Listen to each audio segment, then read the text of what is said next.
செல்வம் அதிகம் சேர்ந்து வந்தால் சொந்தம் பலரப்பா. செல்லா காசாய் நான் இருந்தால் மதிப்பு ஏதப்பா. எப்ப ஆட்கள் வருவாங்களாமோ, நீங்க பணக்கார நாய் பாருங்க வருவாங்க உங்களை தேடி.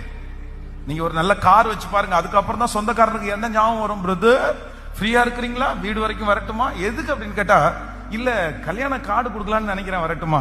இல்லன்னா கல்யாண கார்டு எங்க போகும் அப்படின்னா, பிரதர் வாட்ஸ்அப்ல அனுப்பி விடட்டுமா?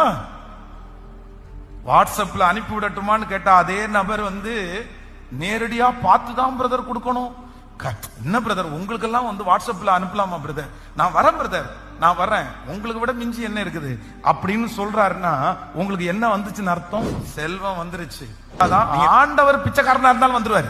நம்ம பாவத்தினால நம்ம வச்சிருந்த அந்த அக்கிரமம் ரொம்ப பெருசு, அதை கிளீன் பண்றதுக்குன்னு ஒரு சாக்ரிஃபைஸ். அதை யார் பண்ணாருன்னா, நம்ம ஒண்ணுமே இல்லாம இருக்கும்போது நம்ம கூட இருந்தவர் கர்த்தர். அவர் நம்முடைய பணத்தை பார்க்கவே இல்லை, அவர் நம்முடைய அழகை பார்க்கவே இல்லை, எதையுமே பார்க்கல.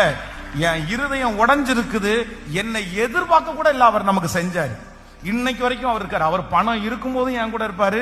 பணம் ஆனா உலகத்துல இருக்கிற மனுஷனுக்கு மேல கட்டின பொண்டாட்டி மனைவி மதிக்கணும்னா கூட என்ன வேணும் இன்னைக்கு? சத்தமா சொல்லுங்க சிஸ்டர். நீங்க இன்னைக்கு சம்பாதிக்காத ஒரு புருஷனை வீட்டுல வச்சு நீங்க எத்தனை நாள் சிஸ்டர் சோறு கொடுப்பாங்க?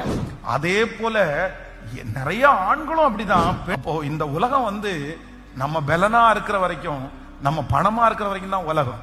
ஆனா ஆண்டவர் மட்டும் யார் அப்படின்னு சொன்னா, எவ்வளவு நல்ல ஆண்டவர் இல்ல, எவ்வளவு நல்ல தேவன் அல்ல. அவர் ஒன்னும் இல்லாத போது நமக்கு கொடுத்த சமாதானம் எவ்வளவு பெருசு. ஹல்லேலூயா.